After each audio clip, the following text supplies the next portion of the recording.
It's wild to think what a long path I walked creating for other people to see.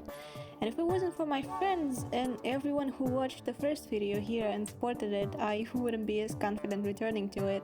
Thank you for supporting that spark. I'm deeply flattered and humbled by it all. So I thought that if I started this journey with art, it would only make sense to share some of my experience while we're at it. I think the first time I would show my art online was when I got into Five Nights at Freddy's and Undertale and I don't know, other fandoms with my character who, naturally to the popular choice at the time, was a skeleton in a wig. I don't know if she had any powers, but it's fun to give her a somewhat modern look while still respecting the traits of that time. But I was mostly exploring my possibilities. But when I was maybe 10 or 11, they developed into a pretty generic white cat furry. And consequently, this was the time I discovered Flip-a-Clip. Yeah, these times. I don't know if it was through YouTube, but most likely so, because the very first videos I can recall uploading were the ones where I would draw in frames, but change them manually because I have not yet learned how to animate, so to speak. Though it didn't take long for me to make the simplest animations, and this is where the first major arc begins: animation memes. I don't have many memories of that time, practically none, but I can say for sure I was a weird kid. Although I don't beat myself up over it, I definitely had been in a few spaces where I wasn't supposed to be at such a young age. But hey, that's a universal experience for this time period, right? Right? In the next 4 years, up until the first half of 2020, I learned skill after skill. Flip-a-clip animation, simple effects and editing in Sony Vegas, green screen use, twinning animation also in Sony Vegas, and I switched over to Anime Studio, and for the editing software in last years, I would switch to a totally legal copy of After Effects, which would fry my PC. That was a chat machine of that time and still is decent to this day. And actually, Vegas would fry it too. Maybe it was a lack of free space. I guess we'll never know. But during each of these stages, there was at least one kind of event I've experienced. First was ending up in a cringe compilation with a collaborative work, which kind of sucks because I wouldn't want that for the other person. But for me, it wasn't much of a worry. Do I find it funny to point and laugh at the beginner artists these days? No.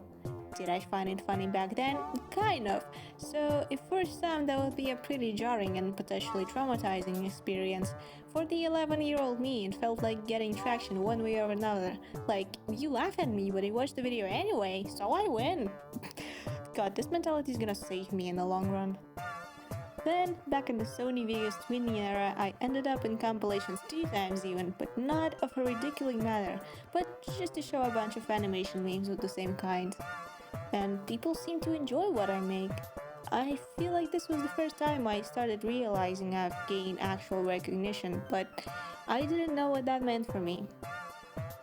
In later stages, when I had to rely on animations less and less and have gotten a little burnt out of making them, I accidentally predicted a trend that I see now was written with black and white, yet still it was jarring to see I managed to get a little bit ahead of time there.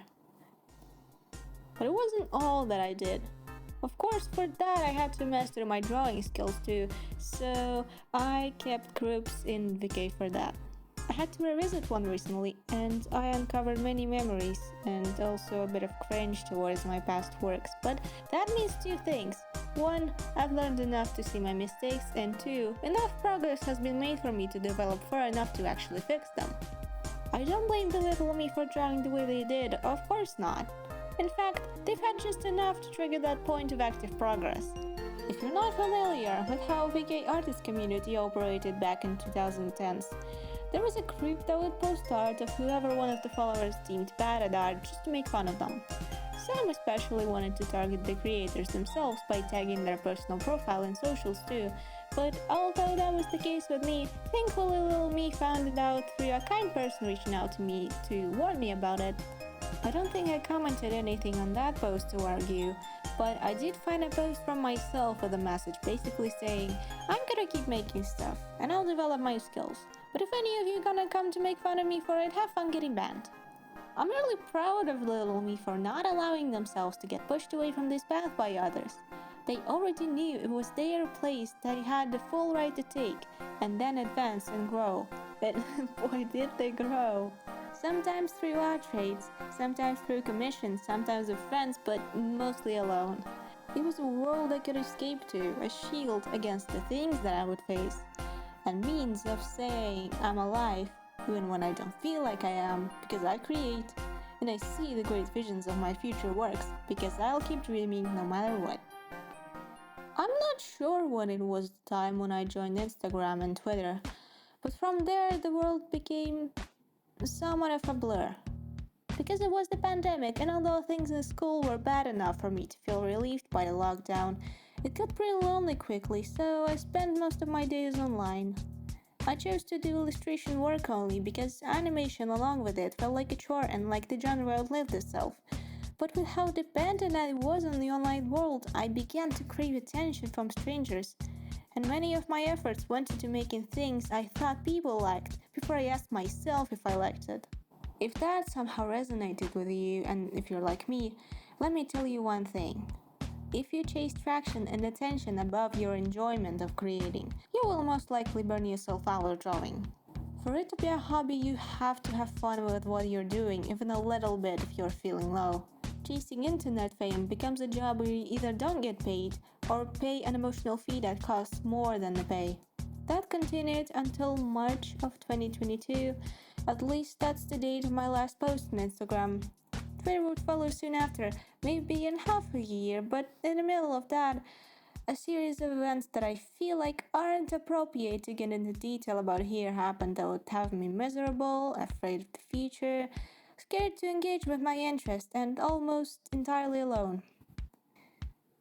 Somewhere between August and September was when I realized that now, with not wishing to be associated with who I was, I wanted to try something new. This was when I became a VTuber. This was an entirely new field that I, due to my pretty poor use of English, felt like I'm going to fail in.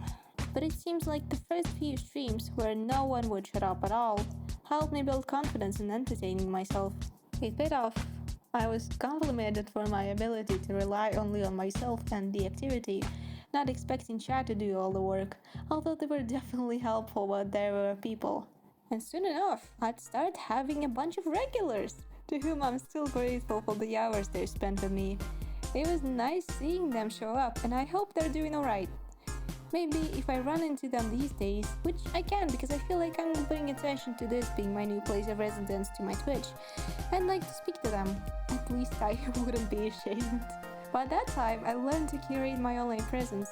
Definitely not perfect, especially at one point, but I learned online networking little by little. And that's when I met my first friends in the VTubing space. Despite that we don't talk much, I hope for the best for them. They were the first people in this period who reminded me that I can still make new friends and there's good out there.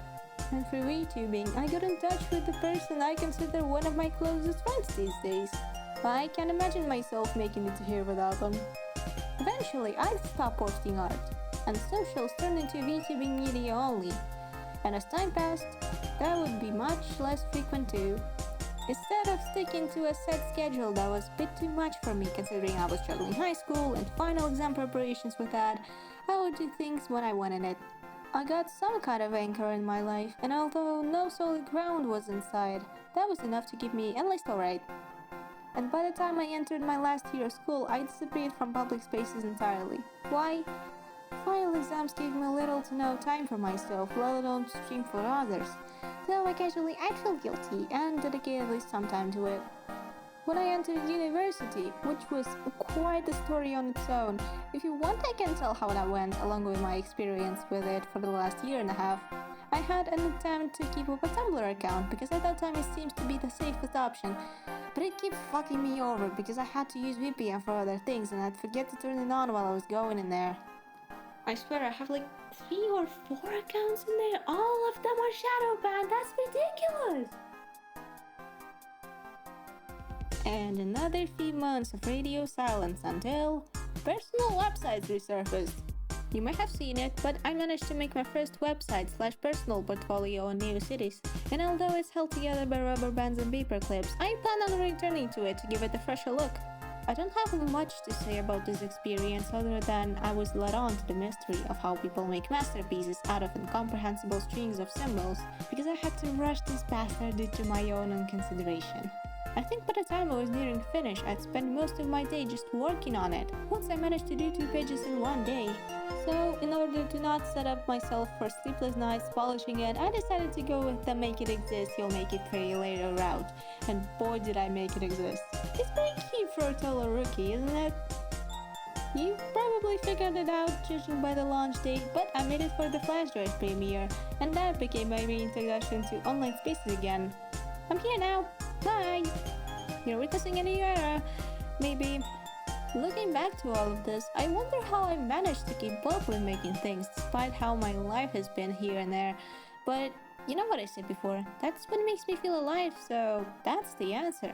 It's why I live.